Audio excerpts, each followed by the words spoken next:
Alors avec Cyril Drugeon, président de la communauté de communes, donc partenaire aussi de la Coupe du Monde de kayak forcément. Petite réaction par rapport à cette Coupe du Monde et savoir un petit peu comment ça se passe. Aujourd'hui on est samedi matin, donc les finales vont commencer. Je crois que c'est même très positif parce que les conditions d'eau sont excellentes, le soleil est là. Il y a eu un peu de vent hier soir qui a annulé des épreuves, mais elles ont pu avoir lieu ce matin. Voilà, sur un point général, on est assez satisfait parce que c'est vraiment un zoom sur notre territoire. C'est télévisé, pour la première fois une épreuve de Coupe du Monde est télévisée.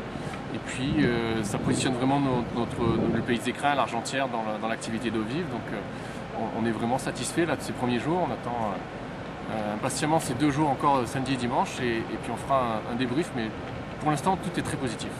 Est-ce qu'on a la possibilité ou la chance que ce soit pérennisé? Est-ce qu'on en a déjà entendu parler des prochaines Coupes du Monde, possibles ou pas? Oui, alors il y a déjà de toute façon chaque année des épreuves, puisque ça avait commencé de manière internationale avec les championnats d'Europe en 2006. Là, l'épreuve de Coupe du Monde est à une étape encore supérieure. Il y a de toute façon chaque année des épreuves. Alors quand ce n'est pas des Coupes du Monde, c'est des championnats de France, seniors ou juniors, mais ça apporte aussi beaucoup de monde et d'intérêt pour le territoire.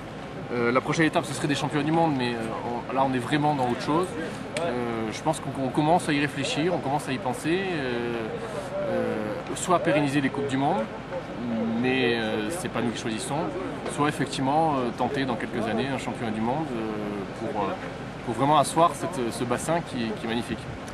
L'avantage, c'est que c'est le seul bassin en Provence-Alpes-Côte d'Azur qui est, on va dire, de capacité internationale, quoi. Oui, c'est même dans l'arc alpin avec Bourg-Saint-Maurice, les deux seuls. Après, il faut aller dans les Pyrénées.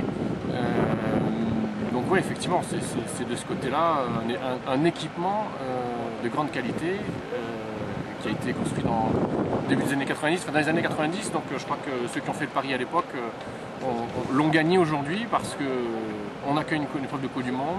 L'activité d'eau vive est très présente sur notre territoire. On voit des gens arriver dès le mois d'avril, c'est-à-dire quand les stations ne sont pas encore fermées. Donc vraiment, aujourd'hui, on peut considérer que c'est un succès, que cette initiative a été un succès. Et merci, monsieur Drugeon. Merci à vous.